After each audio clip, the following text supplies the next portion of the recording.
You're watching Utah's #1 news channel. This is 2 News at Noon.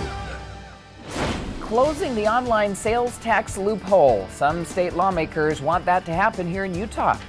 Welcome to 2 News at Noon. As you prepare to file your income taxes, the state wants you to send them money for the sales taxes on the stuff you buy online. You might imagine not many Utahns do that, but now state lawmakers want to close the online state sales tax loophole.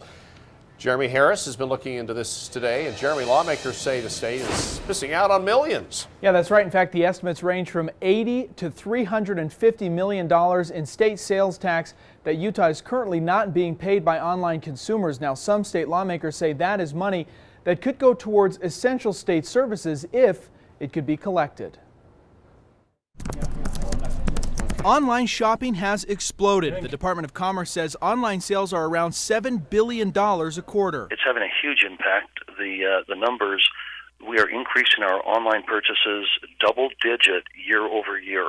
What that's doing, it's eroding the sales tax base. Are all in favor of the motion, please? Some state lawmakers complain online transactions don't charge the state sales tax, which means Utah is missing out on millions. If you and I both buy the same product at the same price, but I have to pay the tax to Utah, and you can easily evade the tax because you bought it online, that's an inequity that we're trying to close the door on. It's not a level playing field. Charlie Roberts with the Utah State Tax Commission says brick and mortar stores collect taxes on the spot, but online, Other purchases where they have no physical presence in the state, it is the taxpayer's responsibility to track that and pay that. per state law, you should be keeping a list of all of your online purchases. Then add them all up and send the state the money when you file your income taxes, a process even the state says can be difficult. It is, and that's why a relatively few number of people do that. Last year we had a little over 13,000 people actually do that.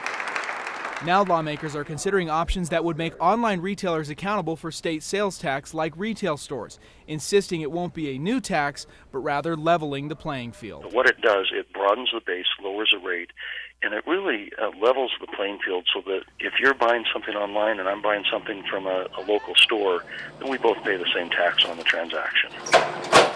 Now, there is no bill ready yet, but with the legislative session now just a few weeks away, Senator Bramble says they are working on getting that done. Now, as part of their proposal, they say this would not be an increase in the sales tax. They would actually lower the sales tax at retail stores, so you'd be paying about the same amount, and if you don't online shop, you'd actually be paying a little bit less. So they are insisting not an increase for the sales tax. I imagine businesses already do that because it's expenditures and they have to keep track, but regular citizens don't. Yeah, that's right, and likely we were talking about that. Most of those 13,000 people that actually kept track and paid that last year likely were people that had to for tax purposes.